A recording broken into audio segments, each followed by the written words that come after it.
கேளுங்களோட மேடம்க்கு பிரச்சனை உள்ளதான் சார் இருக்காங்க. எதுக்கு நீங்க எல்லாம் கூட இருக்கீங்க?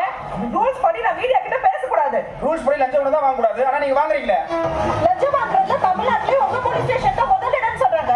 இத போய் கேத்ரி ஸ்டேஷன்ல சொல்லுங்க. ஏதோ அவங்க தான் நம்பர் 1ன்னு பீத்திக்கிறாங்க. கரப்ஷனுக்காக வேண்டும்ல உங்களுக்கு கோல்டேக்கான அவார்டு கொடுக்குறாங்களாமே. அவங்க யாருக்கு தான் அவார்டு கொடுக்கல. பிரச்சனை என்ன கேப்பீங்களா? இதெல்லாம் யார் சொல்லி பண்றீங்க? என்ன வேணும் சார் உங்களுக்கு? 60 சவரன் ரிகவர் பண்ணிருக்கீங்க. 45 தான் எஃப்ஐஆர்ல கணக்கு காமிச்சிருக்கீங்க. திருநவனாக அப்படியே கொடுப்பான். அன்னைக்கு நைட்டே அதை எடுத்து போய் மகாபலிபுரத்துல உல்லாசமா இருந்திருப்பான். இந்த குமரன் உங்க ஸ்டேஷனுக்கு இப்படி எஃப்ஐஆர் எழுதலாம்னு சொல்லி கொடுத்ததே நானும் எங்க டீம் தான் வேணும்.